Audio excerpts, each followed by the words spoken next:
Well, it's a big day because the baseball brackets are out finally for the CIF Southern Section playoffs. Kyle, you were all excited about it, I know. We'll quickly just run down some of the divisions. Let's start in the big division, Division 1.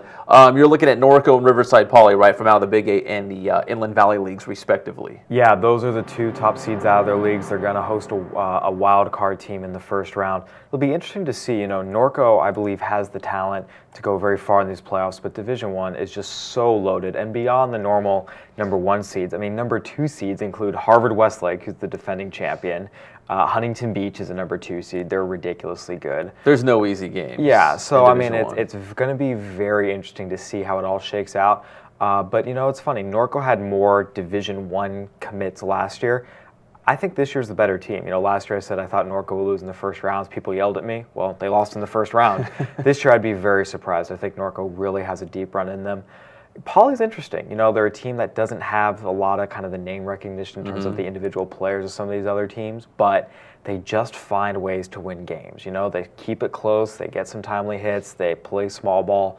And a lot of times when you look at, you know, what's kind of that sleeper team that goes farther than anyone expects, that's the profile. They keep low-scoring games, timely hits with some small ball. So, you know, Poly could lose in the first round. They could go to the quarters again. I mean, it's totally up in the air with them, but they've been winning a lot of ball games, and we'll see if they can keep it up. All right, so keep an eye on Division 1 for Norco and Riverside Poly. In Division 2, I think there's a very good chance we'll have at least one team go very deep, possibly multiple, when you talk about the teams from out of the Southwestern League, as well as a couple from the CBL. Absolutely. You know, MaxPreps.com over the weekend ranked the Southwestern League as the single toughest high school baseball league in the nation, which is obviously an incredible compliment. And you know what? I believe it. I mean, just you look at the depth of the teams, the quality of the players, the coaching. It's very, very fitting. Great Oak opens as the #1 overall seed, but as we've learned, you know, that doesn't mean a whole lot. We saw last year's #1 overall seed, Rev, lose in the second round. So it's a lot of expectations, but Great Oak has the pitching to really do well. They only hit about 270 as a team this year. They really rely on those arms, Brad Wegman and Zach Knoll. And pitching wins in the playoffs. Vista Marietta, obviously, you know, they won the Loara tournament. They finished the year hot out of the Southwestern League. You like the way they're playing. Temecula Valley and Marietta Valley have to start in the wild card round. But Temecula Valley is still a team that can go really far, I think. You look at, you know, the pedigree, the pitching, the experience, the poise. I don't think anyone would be surprised to see TV make another run deep in the postseason. And Marietta Valley, all they do is win. Yeah. So it's going to be really fun to see.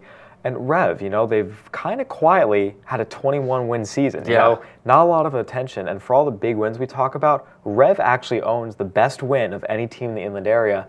They beat Broken Arrow out of Oklahoma back in a tournament. That's right. Broken Arrow is ranked in the top 25 in the nation in Baseball America's rankings. So if Rev can beat Broken Arrow, they can beat anyone. Why not? And I want to get to Division 4 and 5 because there's some juicy matchups and teams there. But Division 3, let's go to Division 3 first. You know, Carter and San Gorgonio dominated in the San Andreas League all year. Well, that hasn't translated to postseason success.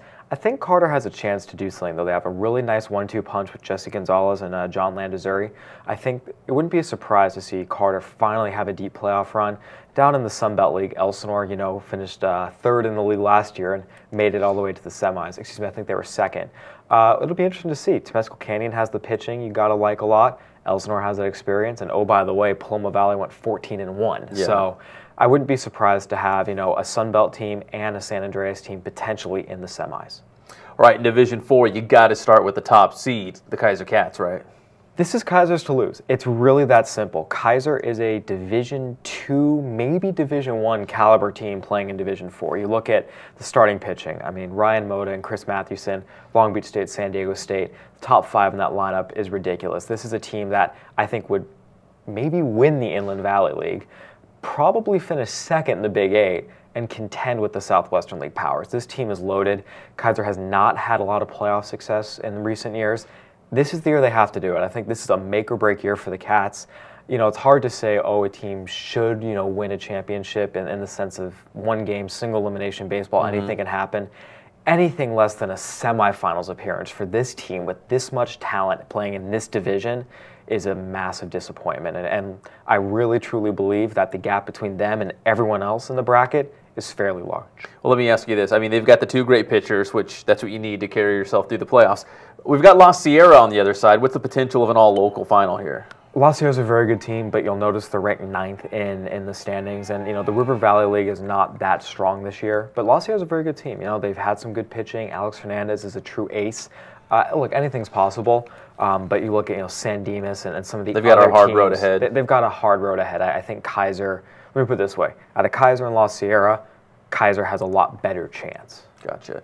In Division 5, wow, we've got some really good local teams. I mean, maybe an all-local final on this one. Tockwitz, Woodcrest, Big Bear. Yes, Big Bears, That's Citrus Valley. That's your sleeper there? That's all right, sleeper. so let's dive into Division 5 then. I mean, right now, Woodcrest Christian, they're always a contender. Tockwitz is, I think, an incredible team. They're a Division 3 caliber team playing in D5. They're a contender to win the whole thing.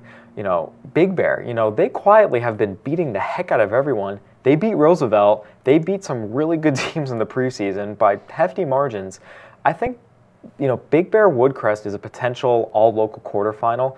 Oh, by the way, Citrus Hill's in there too, and they've been playing good of late. I mean, that's right. Division 5, I think, actually might be the most fun division in terms of local teams. Division 2 is probably going to be the highest caliber in terms of for Inland Empire teams, top to bottom.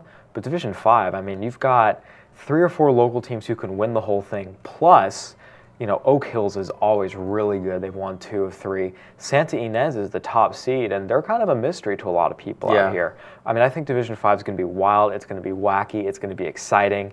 And I really believe that Woodcrest, Big Bear, Tockwitz, and even Citrus Valley playing well as of late, all 4 of those teams have a legitimate shot to reach the title game. Blackhawks did it last season, and they had a great senior class, though, last year. Let's go to Division 6 and 7, some of the smaller schools. Just real quick, let's put the spotlight on them. Newview Bridge, right, is at D7? They're in D7. Yeah. So Newview's the number 2 overall seed in D7. Now, they were the top overall seed in D7 last year, lost in the semifinals. They're back this year. They've been blowing past everyone in their league. They've played really, really well. So I think that Newview Bridge, once again, totally a semifinal contender.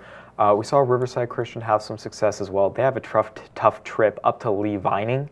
Yes. So we'll see how that goes. Temecula Prep, you might remember, made the Division 7's final last year. That's right. They moved up. They're in Division 6 now. So there really hasn't been a local team ranked in Division 6 all year. However, Temecula Prep, really that entire team is back because they didn't have any seniors at that school. So I think you have to watch Temecula Prep in D6, although it is a step up in competition. All right, so the Southern Section playoffs, the first round officially begins on Thursday and Friday, so we'll see who begins the journey for a CIF Southern Section title this season.